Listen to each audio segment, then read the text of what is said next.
आपने बहुत कमाल का काम किया है। मैं जनरली हम लोग पुलिस वालों से सवाल पूछते हैं, लेकिन आपने जो काम किया उसकी वजह से मुझे आप तक पहुंचना पड़ा कि नहीं, वो उसके पीछे की कहानी क्या है। मेरी मुजफ्फरपुर में पोस्टिंग 2023 में हुई थी, जुलाई 2023 में।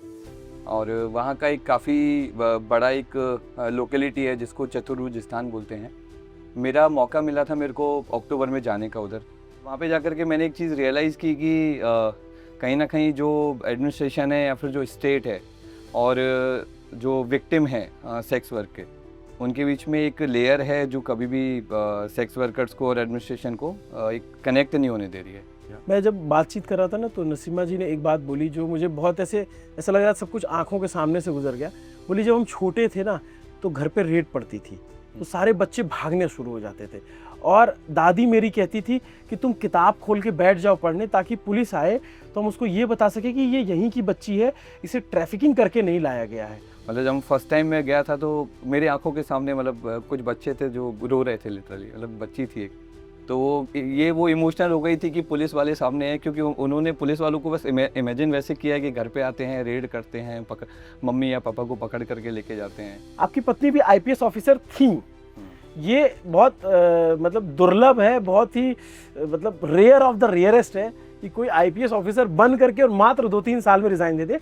क्यों रिजाइन दिया, मैं ये काम्या से पूछ लूंगा, जब क्योंकि उनका फर्स्ट हैंड एक्सपीरियंस है। आपसे क्या ही पूछूं उनका जवाब। बट आप दोनों लोग साथ में काम करते थे, कैसे ट्यूनिंग होती थी? और कई बार होता है ना कि पति पत्नी में शादी हुई है, आपको इधर मिला है जिला गोपालगंज, अगले को मिल गया भागलपुर, तो इतना दूर है कि अपने आप में दिल्ली तक की दूरी हो जाती है। वो कैसे सामंजस्य बैठता है? कितना घंटा पढ़ना चाहिए आईपीएस आईएएस बनने के लिए? 18 घंटे, 16 घंटे, 14 घंटे, कितने घंटे पढ़ना होता है? कितने यूनिक तरीके पकड़ चुके हो आप अभी तक शराब? मतलब लोग अभी तो है कि बॉडी में अपना वो जो ह्यूमन बॉम्ब होता है उस तरह से वो चिपका करके लोग लेकर के आते हैं, बोनट में लेकर के आएंगे। मतलब आप सोच नहीं सकते उतने तरीकों से लोग शराब की दूध के टैंक कंटेनर में भी डाल के ले आते हैं। बिल्कुल, मतलब ऊपर बालू रखी हुई है और नीचे उन्होंने एक अलग से कंपार्टमेंट बना करके और उसमें फिर शराब रखी हुई है, तो बहुत टफ हो जाता है पकड़ना। ये रहा बर्फी, ये है बर्फी। बर्फी जो है, हाँ, ये कप्तान साहब का जो है, 2 डॉग हैं, बर्फी और जेरी। जेरी आएगा तो कैमरा गिरा देगा, बर्फी भी छोटा है। और ये अरे अरे अरे शैतान, पुलिस वाला जिससे डरते थे लोग, जिससे बच्चे देख के मैं खुद भाग रफू चक्कर होने वाली, वो उनके साथ सेलिब्रेट कर रहे थे। हम रंगोली बना रहे थे बैठ कर, दिया सेक्स जला वर्कर रहे के थे। बच्चे। हाँ, कितने दिया बच्चे जला आए थे रहे आपके साथ? 15 बच्चे हुई हमारी टोली। सेक्स वर्कर के 15 बच्चे पुलिस चौकी में आकर के हाँ, जो है रंगोली बना रहे हैं, हाँ, सेलिब्रेट कर रहे हैं, just because of N IPS officer. बिल्कुल। और वो एक एक दिया देख रहे हैं। वो स्कूल जाएगा, वो पाठशाला आएगा। और ये पुलिस पाठशाला। हाँ, मैं जब बिहार के मुजफ्फरपुर में था तभी तय कर लिया था कि एक आईपीएस ऑफिसर का मुझे इंटरव्यू करना है, क्योंकि उस आईपीएस ऑफिसर ने कुछ ऐसा काम किया है जिससे पूरे देश को, पूरी दुनिया को बताना बहुत ज़रूरी है।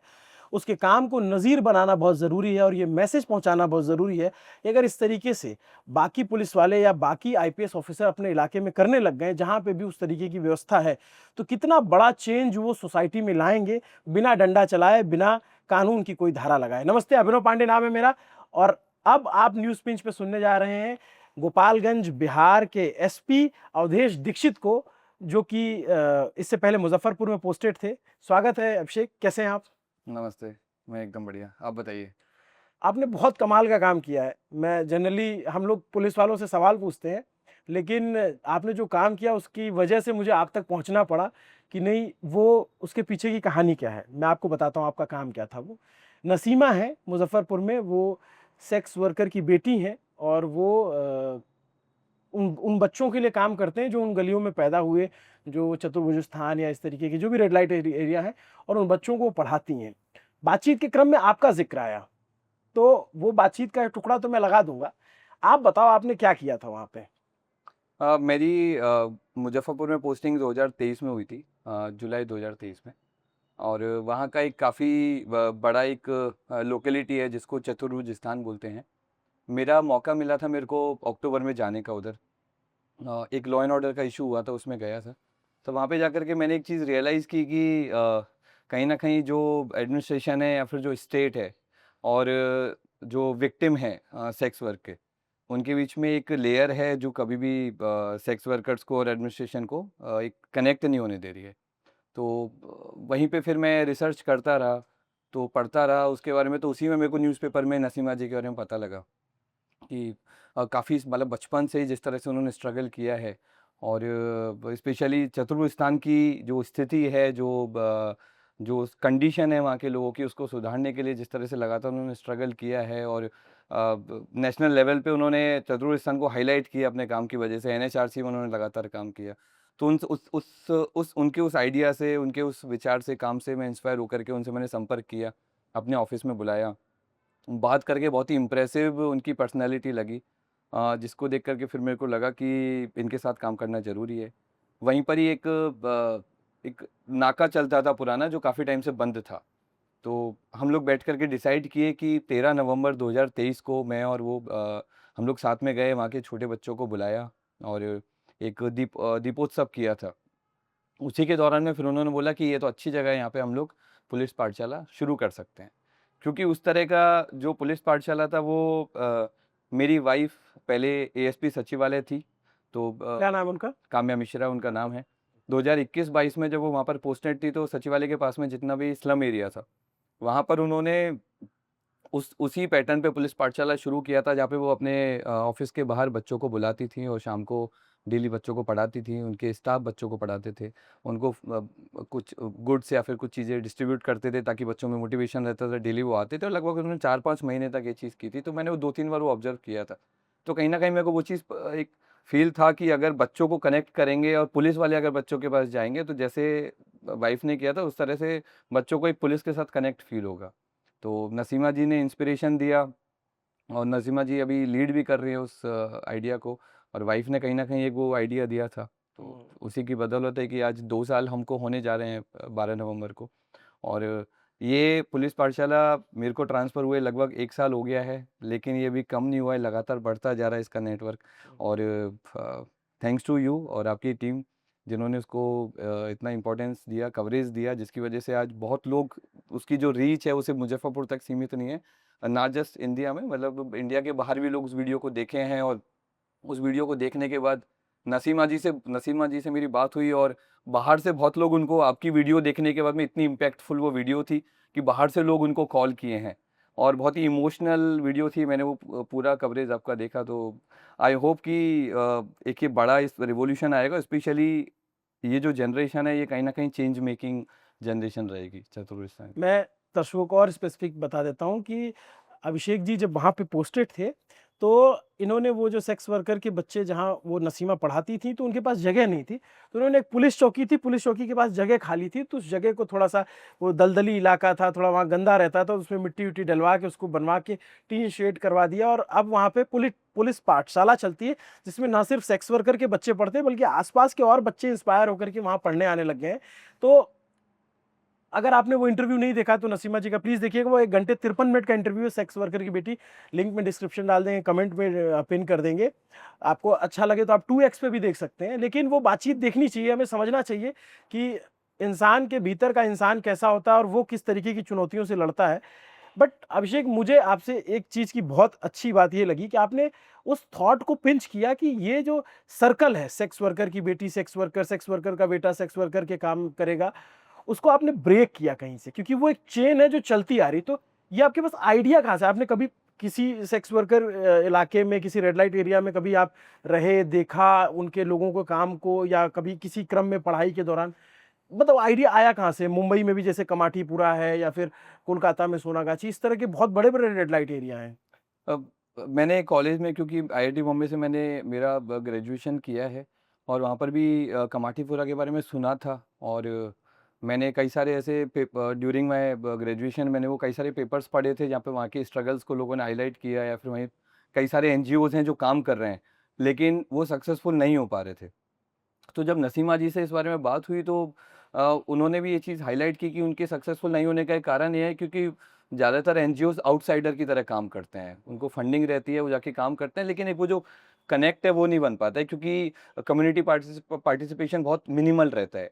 हमें लगा कि इसका एक ही तरीका है, अगर हम उन बच्चों को कनेक्ट करेंगे, वो बच्चे अगर आएँगे, जुड़ेंगे, और बच्चे अगर उसको ओनरशिप लेंगे, तो डेफिनेटली बच्चे जब अपने घर पे जाएंगे तो वो पॉजिटिविटी जो उन्हें पुलिस पाठशाला में मिली है, वो पॉजिटिविटी जब वो घर पे लेके जाएंगे तो कहीं ना कहीं वो एक डोमिनो इफेक्ट की तरह काम करेगा। तो ये एक आइडिया बहुत मतलब नेचुरल आइडिया था, और इसका भी पूरा देन मैं तो बोलूँगा नसीमा जी को ही है कि उन्होंने ये आइडिया दिया कि बच्चों को अगर हम टारगेट कर, क्योंकि मेरा पहले टारगेट था कि हम जो विक्टिम है सेक्स वर्क में जो इन्वॉल्व हैं उनको हम लोग मेन स्ट्रीम लाने की कोशिश करते हैं, बट वो बहुत टफ है क्योंकि वो जिस स्टेज पे हैं, जहाँ जितना वो आगे बढ़ चुके हैं अपनी लाइफ में, तो बहुत मुश्किल है उनको वापस लेकर के जाना। सोसाइटी भी एक्सेप्ट नहीं करेगी। सोसाइटी भी एक्सेप्ट नहीं करेगी। लेकिन बच्चे जिस स्टेज पे हैं उनका भी मेंटल बीइंग उस तरह का नहीं है कि उनको उनको मोल्ड करना बहुत आसान है बच्चों को। तो अगर आपने उनको हिट कर दिया तो इमीडिएट इफेक्ट नहीं मिलेगा, लेकिन आने वाले 10 साल में 15 साल में डेफिनेटली एक बड़ा चेंज हम उम्मीद कर रहे हैं देखने को मिलेगा। मैं जब बातचीत कर रहा था ना तो नसीमा जी ने एक बात बोली जो मुझे बहुत ऐसा लग रहा था सब कुछ आंखों के सामने से गुजर गया। बोली जब हम छोटे थे ना तो घर पे रेड पड़ती थी तो सारे बच्चे भागने शुरू हो जाते थे और दादी मेरी कहती थी कि तुम किताब खोल के बैठ जाओ पढ़ने ताकि पुलिस आए तो हम उसको ये बता सके कि ये यहीं की बच्ची है, इसे ट्रैफिकिंग करके नहीं लाया गया है।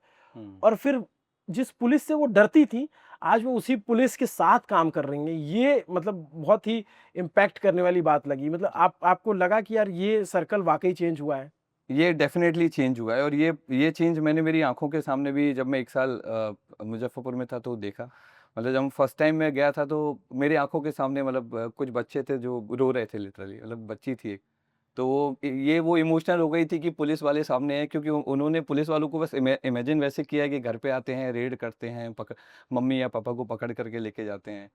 बहुत टाइम लगा, 15-20 दिन लगे, पेरेंट्स में बहुत हेजिटेशन थी। मैंने और नसीमा जी ने सारे पेरेंट्स को बुलाया, उनके साथ बार-बार हम लोगों ने पेरेंट टीचर मतलब पेरेंट्स और हम लोगों की मीटिंग हम लोगों ने की, हर 10 दिन में 15 दिन में बुला करके उनको कन्विंस किया।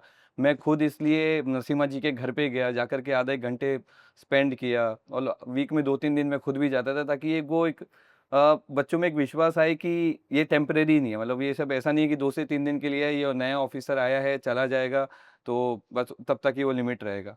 बट एक्सपेक्टेशन से ज़्यादा अच्छा पुलिस पाठशाला ने किया है, और उसका क्रेडिट मैं ना जस्ट नसीमा जी के साथ में जो एक राजू है, राजू आरिफ, वो भी उसी कम्युनिटी से आता है, और मेरे को लगता है कि उसका सबसे बहुत बड़ा कंट्रीब्यूशन उसने रहा है, क्योंकि नसीमा जी भी कई बार बिजी रहती थी, दिल्ली जाती थी, लेकिन वो लड़का अपने दम पर बच्चों को पढ़ाता था। और उसकी भी ज़्यादा एज नहीं है, ग्रेजुएशन अब जस्ट उसका भी कंप्लीट हुआ है, ग्रेजुएशन भी कर रहा था, बच्चों को पढ़ा रहा था। फिर कई सारे कांस्टेबल्स हमें ऐसे मिल गए, कई सारे पुलिस ऑफिसर्स ऐसे मिल गए जिनका टाइम टाइम पे सपोर्ट रहा, और वो लोग अपनी ड्यूटी भी करते थे, और ड्यूटी के बाद में जब उनको 2-3 घंटे मिलते थे वो पूरा टाइम बच्चों के साथ में अपना स्पेंड करते थे। तो कभी उन्होंने वो चीज़ फील नहीं की कि भाई जो आप बता रहे हैं मेंटेलिटी की, क्या क्या है तो सेक्स वर्कर्स के बच्चे हैं, वो उनको अपने बच्चों की तरह उन्होंने ट्रीट किया। और इसका इम्पैक्ट ये हुआ कि आज ना उस पुलिस पाठशाला में सिर्फ ऐसा नहीं कि पुलिस मतलब सेक्स वर्कर्स के बच्चे पढ़ते हैं, मतलब दूसरे और बच्चे जो मेन स्ट्रीम में जो लोग हैं, जो फैमिलीज हैं, उनके भी बच्चे आकर के पढ़ते हैं। तो आई होप कि 10-15 साल लगेगा, लेकिन बड़ा एक चेंज होना चाहिए। नहीं, बहुत ही अच्छा चेंज लाया आप। मतलब हम जैसे वैसे बातचीत करते हैं ना, एक मैं आपको आप राजस्थान के रहने वाले हैं ना? जी। राजस्थान के लोग मेरे से टकरा जाते हैं हर जगह, कहीं भी जाता हूँ। जैसे ये उस थॉट पे जाता है ना, मैं जैसे एक राजस्थान के बांसवाड़ा इधर झालावाड़ साइड में एक कम्युनिटी रहती है जिसको कंजर बोलते हैं। वो एक जाति है। आजकल लोगों ने उसको गाली ही बना दिया है, जो कि बहुत सरासर गलत है। तो उसमें बहुत सारे लोग होते हैं जो चोरी के पेशे में होते हैं, उनको वो अपराध नहीं लगता है। उसका जैसे दहेज लेना कानून की नज़र में अपराध है, लेकिन उसका सामाजिकरण हो गया, ऐसे उनका चोरी करना उनको कानून की नज़र में अपराध है और उनका सामाजिकरण हो गया। तो वहाँ पे क्या था कि मैंने देखा कि बहुत सारे जब वो पकड़े जाते उनको जेल ले गए, फिर उनको वो छूट जाते थे, फिर चोरी करते थे। फिर वहाँ पे एक आईपीएस ऑफिसर अमित बुडानिया, वो पोस्टिंग हुई उनकी, और उन्होंने क्या किया कि उन जो चोरी करते थे उनको कई जगहों पे गार्ड की नौकरी लगवा दी, तो चोरी बंद हो गई। तो मतलब कई बार ऑफिसर अगर चाहें अपने विवेक से तो ये चीज कर सकते हैं कि भाई बिना डंडा चलाए, बिना कानून की धाराएं लगाए, गोली चलाए बिन भी चेंज ला सकते हैं। खैर अभिषेक, ये बताइए आप अब आपने इतना समय दे दिया तो ये भी बता दीजिए कि आप 2020 बैच के आईपीएस ऑफिसर? 19। थोड़ा सा अपनी जर्नी के बारे में बताएंगे, क्योंकि बहुत सारे बच्चे होते हैं जो तैयारी करते हैं, उनको भी इंस्पिरेशन मिलेगा। और आपकी पत्नी भी आईपीएस रही, उनके भी बारे में बात करेंगे, पहले अपने बारे में बता दीजिए आप। मेरी जर्नी तो बहुत सामान्य, जो एक एवरेज इंडियन फैमिली की रहती है वैसी रही है। बहुत ज़्यादा एस्पिरेशंस कभी रही नहीं, और जैसा जैसा पेरेंट्स बोलते गए बचपन से वैसा वैसा करते रहे। पेरेंट्स की एम्बिशन रहती है कि बच्चा आईआईटी में जाना चाहिए, तैयारी की, आईआईटी में चले गए। फिर था कि यूपीएससी दे दो, तो यूपीएससी दे दिया। फर्स्ट चॉइस आईपीएस था, आईपीएस हो गया। सेकंड चॉइस बिहार था, बिहार हो गया। तो हिंदी लैंग्वेज मेरा शुरू से रहा है, तो अच्छा। जी, तो कभी ऐसा बहुत ज़्यादा कुछ एक्सेप्शनल कभी था नहीं। बस जैसे जैसे घर वाले बोलते गए, करते गए, मेहनत करते गए, और आज हिंदी मीडियम से थे आप? जी। और आईआईटी बॉम्बे भी गए। एक तो लोगों को बड़ी शिकायत होती है, आईआईटी वाले जो है ना हर जगह नौकरी खा ले रहे हैं, आईटी कंपनियों में भी है, सॉफ्टवेयर कंपनी सब जगह पे, और आईपीएस आईएएस भी बन जा रहे हैं। हाँ, वैसा है, बट कैसे आईआईटी वाले इतने ज्यादा क्रैक कैसे कर रहे हैं, क्या वजह होती है उसके पीछे की वजह?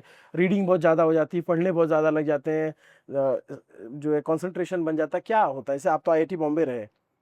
आईआईटी का और यूपीएससी का अगर आप डायरेक्ट कनेक्शन देखें तो एक है कि क्योंकि जब बच्चा आईआईटी करता है, जेई की जब एग्ज़ाम देता है, तो ऑलरेडी वो कॉन्फिडेंस से एकदम पूरा ब्रिमिंग विद कॉन्फिडेंस होता है। और उसके बाद 4 साल वो आईआईटी में रहता है, तो कॉन्फिडेंस लेवल और हाई हो जाता है। तो फिर तो वो उसके बाद में तो अगर कोई भी और एग्ज़ाम दिलाई जाए तो इतना फ़र्क, क्योंकि आप जो उस छोटी सी टेंडर एज में भी आपने ऑलरेडी आईआईटी क्रैक कर लिया है। तो उसके बाद में फिर यूपीएससी बहुत ज़्यादा, मेरे को लगता है कि आईआईटी ज़्यादा टफ है। मतलब यूपीएससी और अगर आप आईआईटी में कंपेयर करें तो उसमें जो कंपटीशन है, और क्योंकि बचपन में आप करते हैं, उतना आइडिया होता नहीं। यूपीएससी में आपकी एक मैच्योरिटी रहती है, आपको पता है कि कैसे आपको सिचुएशन को हैंडल करना है, प्रेशर वाली सिचुएशन को। आईआईटी में आपको उतनी समझ होती नहीं है।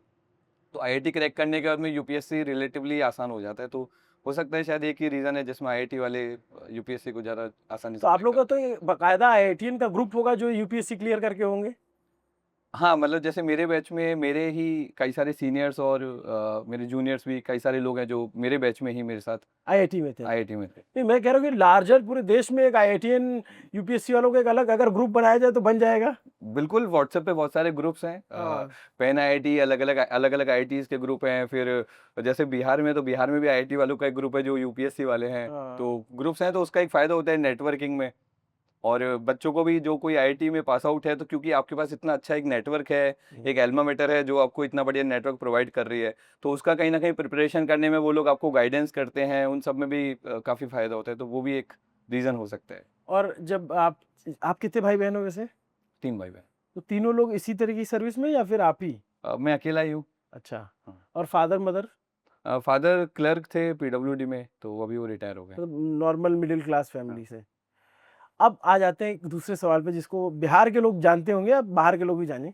आपकी पत्नी भी आईपीएस ऑफिसर थी। हुँ। ये बहुत मतलब दुर्लभ है, बहुत ही मतलब रेयर ऑफ द रेयरेस्ट है कि कोई आईपीएस ऑफिसर बन करके और मात्र 2-3 साल में रिजाइन दे दे। क्यों रिजाइन दिया, मैं ये काम्या से पूछ लूंगा, जब क्योंकि उनका फर्स्ट हैंड एक्सपीरियंस है। आपसे क्या ही पूछूं उनका जवाब। बट आप दोनों लोग साथ में काम करते थे, कैसे ट्यूनिंग होती थी? और कई बार होता है ना कि पति पत्नी में शादी हुई है, आपको इधर मिला है जिला गोपालगंज, अगले को मिल गया भागलपुर, तो इतना दूर है कि अपने आप में दिल्ली तक की दूरी हो जाती है। वो कैसे सामंजस्य बैठता है? टफ था। और जब शादी किए थे तब ये कॉन्शियस डिसीजन था कि ये प्रॉब्लम तो होने वाली है। हाँ। ये मैरिज कहीं न कहीं लॉन्ग डिस्टेंस मैरिज रहेगी। हाँ। तो वो तो उतार-चढ़ाव आपको झेलने पड़ेंगे लॉन्ग डिस्टेंस मैरिज के।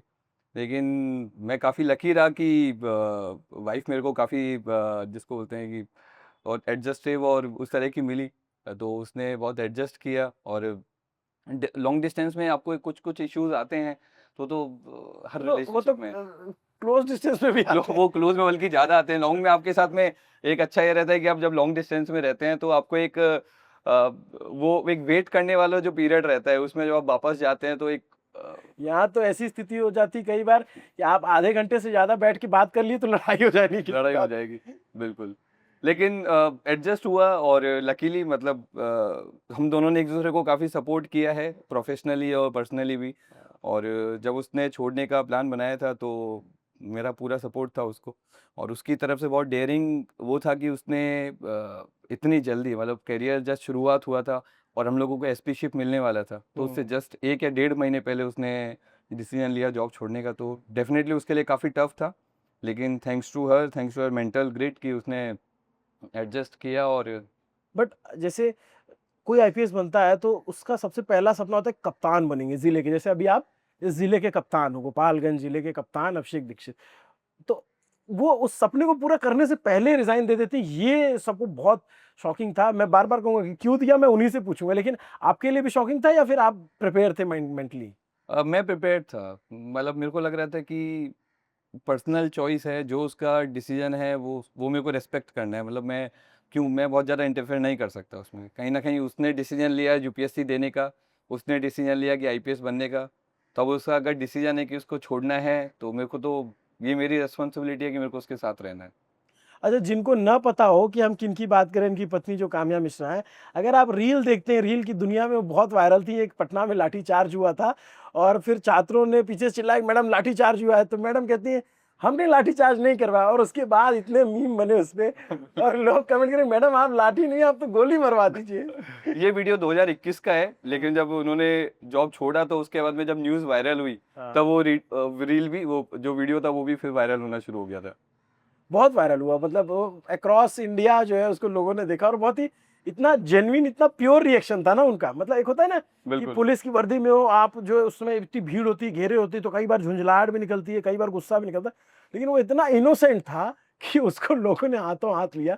मतलब मुझे लगता है काम्या के पास भी जाता होगा तो वो भी देखती हुई हंसती होंगी बिल्कुल। और कि मैं आपको एक चीज़ बताना चाहूँगा कि उनका जो जब तक वो जॉब में रही तो उनका जो किसी भी तरह की लॉ एंड ऑर्डर सिचुएशन को या फिर क्राइसिस सिचुएशन को जो हैंडल करने का तरीका था, आई थिंक बहुत एक्सेप्शनल था। वो नेचुरली आता है, तो उनमें वो नेचुरली था कि कैसे आपको पब्लिक डीलिंग करनी है। लोग जब हैं, एक क्राउड जब मॉब बनने की सिचुएशन में है और उस टाइम पे आप अकेले जाकर के एज ए लेडी आप खड़ी हैं, तो लोगों में एक तो मेंटेलिटी रहती है कोई महिला है तो क्या ही करेगी, लेकिन उसके अंदर वो खुद में सेल्फ कॉन्फिडेंस और जुनून जो था, तो उसकी बदौलत है कि पटना में कई सारे इस तरह के लॉ एंड ऑर्डर हुए, लेकिन वो बहुत अच्छे से उन्होंने वो सारे और वो जो उन्होंने पाठशाला शुरू कराई थी वो चल रही है अभी? वो पाठशाला आई थिंक अभी नहीं चल रही है। अच्छा, नहीं चल रही, मतलब उनके रिजाइन देने के बाद कोई रिजाइन देने का कोई वही है, क्योंकि हम लोग के साथ जब हम लोग जब तक रहते हैं तब तक वो इनिशिएटिव कंटिन्यू रहता है, और जैसे ही आप ट्रांसफर हो जाते हैं तो फिर वो कहीं ना कहीं टाइम के साथ फेड अवे हो जाता है। बट आप मुजफ्फरपुर में मजबूत काम करके आ गए हैं, वो चलेगा? उसका कारण नसीमा जी हैं और आपका सपोर्ट है।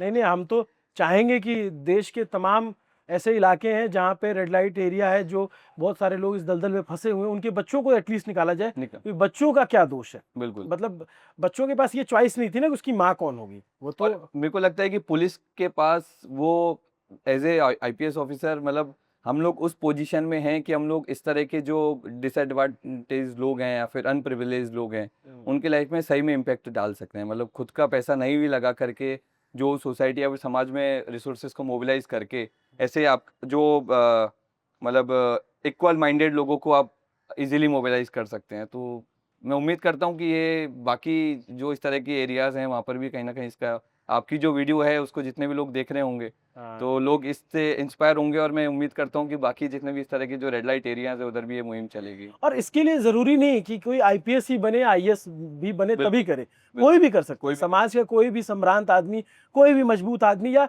मजबूत इच्छा शक्ति वाला आदमी, कोई भी कर सकता है। नसीमा जी कर ही रही है, उन्होंने पिछले 20 साल से अपना पूरा उन्होंने लाइफ इसी चीज़ में दे दिया है, जबकि उनके पास कोई रिसोर्सेज नहीं थे। तो चलो, आपने इतने व्यस्त समय में टाइम निकाला। मैं आऊँगा अगली बार तो मैं कोशिश करूँगा आपको और काम्या जी को साथ में बैठा के इंटरव्यू करूँ, तो फिर और अच्छे से बातचीत करेंगे। उनका भी उनका पक्ष जानना जरूरी है। आप अपनी इतनी तारीफ कर रहे हो, क्या पता वो जो है आपकी कोई शिकायत कर देंगे। नहीं, बिल्कुल। तो बट आप राजस्थान के करौली से हो जी। तो एक बात और बता दो, बच्चे जो है ना वो जो यूपीएससी की तैयारी करते हैं उनके दिमाग में बड़ा ये सवाल रहता है, कितना घंटा पढ़ना चाहिए आईपीएस आईएएस बनने के लिए? 18 घंटे, 16 घंटे, 14 घंटे, कितने घंटे पढ़ना होता है? कोई ऐसा हार्ड एंड फास्ट रूल नहीं है, आपको आपकी स्ट्रेंथ समझनी है। कुछ लोग हैं 2-3 घंटे पढ़ के भी काम चला लेते हैं, जैसे क्योंकि मैं हमेशा से एवरेज स्टूडेंट रहा हूँ तो मेरे को 12-13 घंटे भी कई बार पढ़ना पड़ता था। तो ये डिपेंड करता है आपकी स्ट्रेंथ क्या है, आपका बैकग्राउंड क्या है, और आप कितनी जल्दी चीज़ों को ग्रेस्प कर सकते हैं। और 10th 12th में आपके कितने मार्क्स थे? 10th-12th में मेरे एवरेज थे 70, मतलब 80-85 के आसपास। मतलब ऐसे बहुत 95 99 वाले नहीं थे? मेरे 12th में मेरी 82-83% हिंदी बोर्ड से? हिंदी से। वाह। और कोचिंग वोचिंग कहाँ की थी आपने? कोचिंग फर्स्ट अटेम्प्ट तो मैंने वाजीराम से ही किया था। अच्छा, सेकंड अटेम्प्ट फिर मैंने घर से खुद से? खुद से। सेकंड अटेम्प्ट में आपका हो गया था? सेकंड। और आपकी पत्नी भी आपकी बैचमेट ही थी? हाँ। ये हैदराबाद में कुछ कनेक्शन बनते हैं क्या? हैदराबाद नहीं, हैदराबाद से पहले भी बन जाते हैं, कहाँ, लबासना में? लवासना में बनते हैं। हाँ। लवास क्योंकि मैं तो मेरी ट्रेनिंग हैदराबाद में हुई थी, उसके वो लवासना में थी, हाँ मसूरी में। हाँ हम लोग का एक फाउंडेशन कोर्स में विलेज विजिट होता है, हाँ तो उधर हम लोग मिले थे। हाँ तो बस आई थिंक वो होता है ना जो फर्स्ट साइट वाला, हाँ कि कई बार आपको एक बार में ही मिलने से, एक बार देखते हो, एक दूसरे को मिलते हो, 10-15 मिनट आप स्पेंड करते हो और आपको लगता है कि भाई मेरे को मेरा पार्टनर मिल गया है। तो हाँ। हम लोग के साथ वही हुआ, मतलब दिल पे लाठी चार्ज हो गया। दिल दिल पे लाठी चार्ज। क्या बात है। अच्छा, लबासना जैसे जो बहुत सारे लोग नहीं जानते होंगे, लाल बहादुर शास्त्री एकेडमी है जहाँ पे देहरादून मसूरी में, जहाँ पे यूपीएससी में जो भी सेलेक्ट होते हैं आईएएस आईपीएस बनने के लिए, तो उनकी पहली प्राथमिक ट्रेनिंग वहीं पे होती है और वहाँ से बहुत सारी जोड़ियाँ बनती हैं। ये हमने देखा है कई बार। ये होता है, ना? लोग करते हैं लोग। आपके और बैचमेट्स हैं जिनकी जोड़ियाँ बनी? हाँ, कई सारे हैं, बहुत सारे लोग हैं जिन्होंने मतलब सेम सर्विस में या फिर दूसरी सर्विस में शादियाँ किया, लेकिन वहीं से। और अक्सर मैंने देखा है कि यूपीएससी आईएएस आईपीएस की शादी आईएएस आईपीएस से होती है, मतलब ठीक ठाक। जैसे शक्ति है हमारे नोएडा में, शक्ति अवस्थी आपके बैचमेट है? ओ बिल्कुल, उनकी मेरे पत्नी भी वो आईएएस भी है। बैचमेट है, दोनों बैचमेट है। और हमारे यहाँ विवेक यादव भी प्रयागराज में पोस्टेड है, फिर उन्होंने तो शादी ही नहीं की है अभी। नहीं किया, अभिनव त्यागी हैं हमारे यूपी में बिल्कुल वो पोस्टेड, सारे बैचमेट है। वो भी, उनकी भी पत्नी आईएएस हैं। हाँ, वो भी बैचमेट ही थी साथ। वो बैचमेट है आपकी? हाँ, और भी ऐसे और कौन आपका बैचमेट होगा मेरे जानकारी में? यूपी के तो कई सारे लोग हैं। अब तो आपके बैच के वहाँ कप्तान बनने वाले हैं। हाँ, अब तो कप्तानी करने का टाइम आ गया उनका। नहीं, बहुत ही अच्छा बताया आपने सारा जर्नी और सारी पढ़ाई। मैं कोशिश करूंगा कि ऐसे तमाम अधिकारी जो अपने क्षेत्र में अच्छा काम कर रहे हैं, उनकी बातचीत आप तक लेकर आऊं, आप तक उनके व्यूज़, उनके पॉइंट्स पहुंचाऊं, ताकि थोड़ा बहुत जो भी चेंज आ सकता है वो सोसाइटी में आए। आप भी बता सकते हैं कमेंट करके कि आपके इलाके का कोई ऑफिसर जो इस तरीके से अच्छा काम कर रहा हो, या हमें जब तक हमारे कान में पहुंचेगा नहीं, जैसे नसीमा जी अगर हमें नहीं बताती तो मैं अवधेश जी के बारे में नहीं पता चलता कि इन्होंने क्या काम किया। ऐसे आप कमेंट करके नाम बताएंगे तो हमें पता चलता रहेगा और हम लोगों तक पहुंचाते रहेंगे। बहुत शुक्रिया अभिषेक जी, आपने थैंक यू। टाइम निकाला और बातचीत करके आपसे बहुत अच्छा लगा, बहुत ही नॉर्मल रहा। अच्छा, एक लास्ट और बता दो, ये जिला आपका कैसा चल रहा है? तो पहली बार कप्तान हो आप? हाँ, ये मेरी फर्स्ट पोस्टिंग है, इससे पहले मुजफ्फरपुर में सिटी एसपी था। तो अच्छा है, गोपालगंज बहुत हैपनिंग जगह है। हाँ और गोपालगंज अगर आप बिहार की हिस्ट्री में देखेंगे तो बहुत इंपॉर्टेंट रोल इसका रहा है। यहाँ से अभी तक सबसे ज़्यादा सीएम यहीं से गए हैं, टोटल 3 चीफ मिनिस्टर। कौन कौन? अब्दुल गफूर साहब थे जो 1970s में थे, फिर फुलबड़िया से लालू यादव जी और उनकी फैमिली थी, फिर तो राबड़ी दी। तो लालू जी, राबड़ी जी 2 और अब्दुल गफूर साहब 3। हाँ। 3 लोग यहाँ गोपालगंज से थे। और यहाँ तो ये यूपी का बॉर्डर डिस्ट्रिक्ट भी है, तो बॉर्डर का अपने चैलेंज होते हैं। बॉर्डर का बहुत बड़ा चैलेंज है, क्योंकि बॉर्डरिंग टाउन है और NH-27 मेरे यहाँ से 90 किलोमीटर का पास होता है। हाँ तो एक तो लेकर सबसे बड़ा चैलेंज है, क्योंकि बिहार में प्रोहिबिशन है हाँ और मेन सप्लाई इधर से ही होती है। सेकंड, क्योंकि जितने भी जो स्मगलिंग का रूट है वो यहीं से निकलता है, तो वो हम लोग के लिए काफ़ी बड़ा चैलेंज हो जाता बट वो बहुत ही चैलेंज, क्योंकि वो फिर भी पुलिस रोक नहीं पा रही उसको। है। बिल्कुल। पुलिस और प्रशासन, क्योंकि अलग अलग जरिया उन्होंने खोज रखा है, कभी कंटेनर से आता है, कभी ट्रेन से, कभी बस से, कभी कभी एम्बुलेंस से। एम्बुलेंस पकड़ी आपने? एम्बुलेंस अभी कुछ दिन पहले पकड़ी गई थी। वो लोग ऑयल के टैंकर में कई बार लेकर के आते हैं ड्रग्स को। कितने यूनिक तरीके पकड़ चुके हो आप अभी तक शराब? मतलब लोग अभी तो है कि बॉडी में अपना वो जो ह्यूमन बॉम्ब होता है उस तरह से वो चिपका करके लोग लेकर के आते हैं, बोनट में लेकर के आएंगे। मतलब आप सोच नहीं सकते उतने तरीकों से लोग शराब की दूध के टैंक कंटेनर में भी डाल के ले आते हैं। बिल्कुल, मतलब ऊपर बालू रखी हुई है और नीचे उन्होंने एक अलग से कंपार्टमेंट बना करके और उसमें फिर शराब रखी हुई है। तो बहुत टफ हो जाता है पकड़ना, लेकिन वो सब ह्यूमन इंटेलिजेंस से होता है। तो हम लोग पकड़ते हैं, कुछ लोग बच जाते हैं, कुछ लोग पकड़े जाते हैं। तो देखो, ये बात तो सही भी है ना कि हर जगह आप पुलिस नहीं लगा सकते, कहाँ कहाँ लगा दोगे?